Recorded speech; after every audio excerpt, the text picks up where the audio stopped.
اللہ علیہ وآلہ وسلم کی سنت پہ عمل کرتے ہوئے تحریک منہاج القرآن نے آغوش کا آغاز کیا اور لوگوں کی مدد سے وہ پروجیکٹ الحمدللہ مکمل ہوا اور ابھی اس میں ایک ہی داخل ہو چکی ہے، ابھی نئے بچے داخل ہو چکے ہیں اور اس اگست میں 500 بچے جن کے والدین نہیں ان کا داخلہ پھر کیا جا رہا ہے اور آج وہ بچے دیکھ رہے ہیں ان لوگوں کی طرف جن کو اللہ نے ڈھیروں کے ڈھیر دے رکھے ہیں کہ ہمارے والدین دنیا میں نہیں رہے، کاش آج محمد مصطفیٰ صلی اللہ علیہ وآلہ وسلم ہوتے، تمہارے سر پہ ہاتھ رکھتے، کوئی تو ہو جو مصطفیٰ علیہ السلام تاجدار کائنات صلی اللہ علیہ وسلم کی سنت پہ عمل کرتے ہوئے ان یتیموں کی کفالت کرے۔ تحریک منہاج القرآن آپ کے دروازے کھول رہی ہے، آ جائے، ابھی وقت ہے زندگی میں، ان یتیموں کے لیے کچھ نہ کچھ کریں۔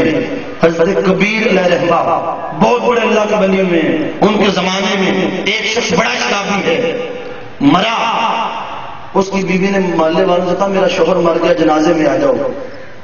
لوگوں نے جنازہ پڑھنے سے انکار کر دیا، یہ شرابی تھا، ہم اس کا جنازہ ہی نہیں پڑھتے۔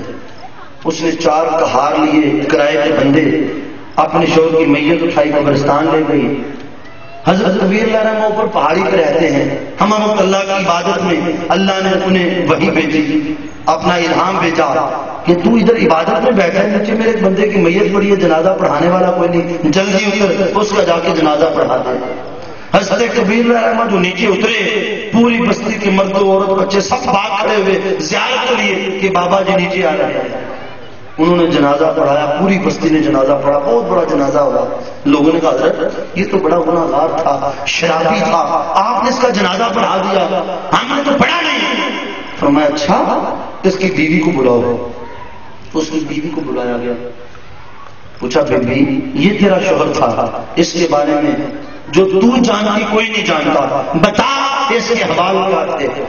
اس نے کہا حضور یہ بڑا ظالم تھا، یہ مجھے ہر رات مارتا تھا، پیٹتا تھا، ظلم کرتا تھا، میرے حق ادا نہیں کرتا تھا، بچوں کو بھوکا رکھتا تھا۔ حضور والا مگر 3 صفتیں سی ایسی تھی کہ جو کسی اور میں شاید نہ ہو۔ ایک شان اس کی یہ تھی جب رات کو شراب کے نشے میں دھوتا تھا یہ بے ہوش ہو کے گر جاتا، رات کے کسی پہر سے آنکھ کھلتی یہ پھر اٹھتا، نہاتا، غسل کرتا، پھر صاف پاک ہو کر پھر یہ اپنے بستر پہ لیٹتا، اور جب صبح تہجد کا وقت آتا پھر یہ اوپر وضو کرتا اور بیٹھ کے اللہ کی بارگاہ میں روتا کہ باری تعالیٰ تو جانتا ہے میں گناہ گار ہوں، میں بڑا گناہ گار ہوں، میرے گناہ تیری رحمت سے زیادہ نہیں ہو سکتے، بس تیری رحمت پہ نظر ہے، میرے پاس کچھ نہیں ہے، روتا تھا۔ اور اس نے تیسرا کام یہ کر رکھا تھا، اس نے 2 یتیم بچے پال رکھے تھے، اپنے بچوں کو کھانا ملے نہ ملے خود کھائے نہ کھائے، بابا جی یہ ان یتیم بچوں کو کھانا کھلاتا تھا، ان کی کفالت کرتا تھا۔ فرمایا بس رب کائنات نے ان یتیموں کے صدقے اس کو معاف فرما دیا ہے، اس کو جنت عطا فرما دی ہے۔ یتیم کا اتنا اجر ہے، میرے آقا میں وہ گھر جس میں یتیم سے اچھا سلوک نہ ہو وہ گھر اچھا گھر نہیں ہے، وہی گھر اچھا ہے جس میں یتیم کے ساتھ اچھا سلوک ہو، اور یتیم کے سر پر اگر ہاتھ رکھ دیا جائے جتنے باغ سر میں آ جائیں اللہ اتنی نیکیاں عطا فرما دیتا ہے۔ آج تحریک منہاج القرآن ان یتیموں کے لیے کہ جن کے والد دنیا میں نہیں، ذرا ایک لمحے کو سوچیں، میرے آقا نے یتیم کو کندھوں پہ اس لیے بٹھایا کہ میرے مصطفیٰ نے یتیمی کا دکھ دیکھا تھا، خود یتیم پیدا ہوئے، آج ہمیں یہ دکھ نہیں ملا مگر وہ بچے جن کے والدین پانی میں بہ گئے، سیلاب میں بہ گئے، زلزلے میں مر گئے، آج ان کا پریشانی حال کوئی نہیں ہے۔ تحریک منہاج القرآن ان کے لیے، ان کی تعلیم کے لیے، ان کے لیے اچھی تعلیم، اچھی رہائش کا ہر بچے کا ماہانہ خرچہ کم و بیش 8,500 روپیہ ہے، جس میں ان کی اعلیٰ تعلیم، اعلیٰ رہائش گاہیں آپ آ کے دیکھیں، شاید جن کے والدین ہیں انہیں بھی یہ رہائش نہ ملے جو ان کو دی گئی ہے، اس لیے کہ یہ بچے اگر ان کی کفالت نہ کی گئی کل مستقبل میں غلط ہاتھوں میں چڑھ گئے یہ ڈاکو بنیں گے، لٹیرے بنیں گے، ملک میں نقصان میں ہوں گے۔ ان کی تربیت کر دو، انہیں پڑھاؤ تاکہ اچھے انسان بنے اور اس ملک کے لیے، اسلام کے لیے وہ اچھے بن جائیں۔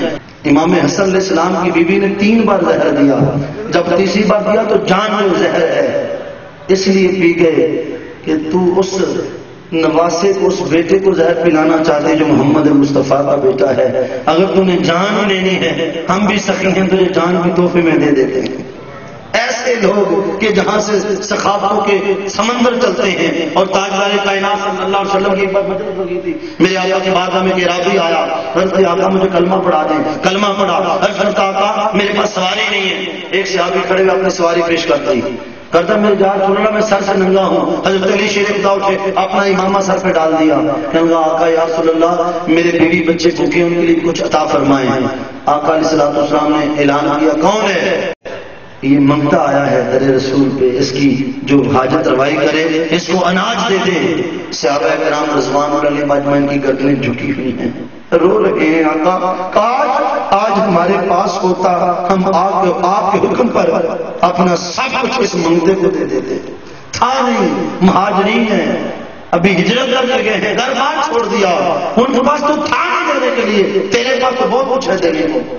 دل میں تنقید کیوں کرتا ہے؟ اللہ کا مال ہے. وَمِمَّا رَزَقْنَاهُمْ يُنْفِقُونَ, اس نے دیا ہے, اسی کا رزق ہے, دے سکتا تو لے بھی سکتا ہے اللہ کی راہ میں. تو میرے آقا سلیمان فارسی اسے لے جاؤ مدینہ کے ہر دروازے پر میرا نام لو, جس کے گھر میں جو کچھ ہے اس کو دے دو.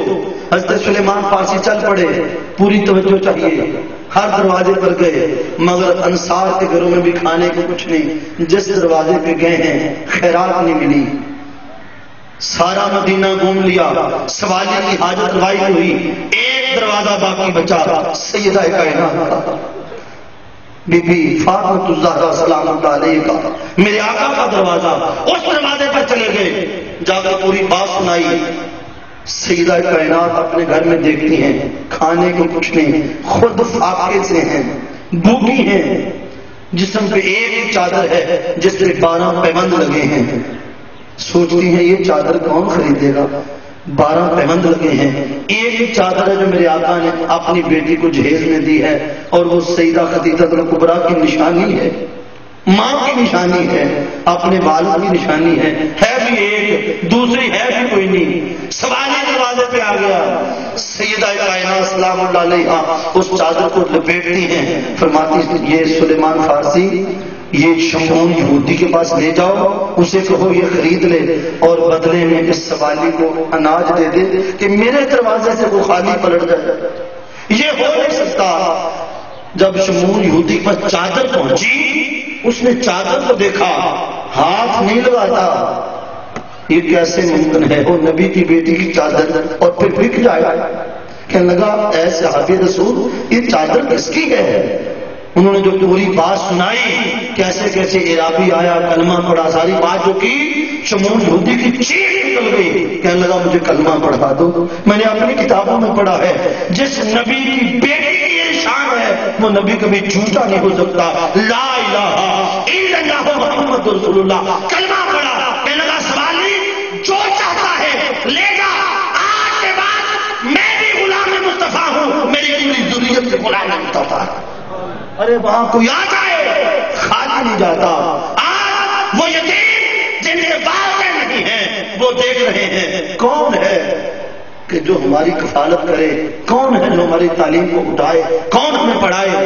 حضور شیخ الاسلام پروفیسر ڈاکٹر محمد طاہر قادری نے ان کے سروں پہ ہاتھ رکھا ہے کہ میں ہوں, آؤ تمہاری تعلیم کا انتظام کروں گا, تمہیں پڑھاؤں گا, لکھاؤں گا. ہم وقت دروازے سب کے لیے کھلے ہیں, آپ آئیں اور دیکھیں. اور آج سیدہ کائنات بی بی فاطمہ الزہرا سلام اللہ علیہا ان کی اس سخاوت کا صدقہ ہم بھی اللہ کی بارگاہ سے خالی نہیں جائیں گے. 7 دن گزر گئے, آج آخری دن ہے, آخری لمحہ ہے. اللہ کی بارگاہ میں دعا بھی کریں گے, مگر میں 2 تحفے آپ کے لیے جو آپ کو دینے ہیں وہ دے کر پھر دعا کروں گا. چند لمحے باقی ہیں, خطاب اپنا ختم کرتا ہوں. باتیں بہت ساری ہیں مگر وقت نہیں ہے. آپ کو ایک تو آپ نے میرا خطاب سن لیا, مجھ سے پہلے آپ نے حضرت بی بی فاطمہ الزہرا سلام اللہ علیہا کی سیرت پر بھی سنا اور باقی موضوعات پر بھی سنا. ہم نے ان موضوعات سے ملتے جلتے موضوعات, ایک تو خطاب سیدہ کائنات بزبان سرور کائنات کہ فاطمہ الزہرا کی شان جو میرے آقا نے اپنی زبان سے بیان فرمائی وہ بزبان حضور شیخ الاسلام.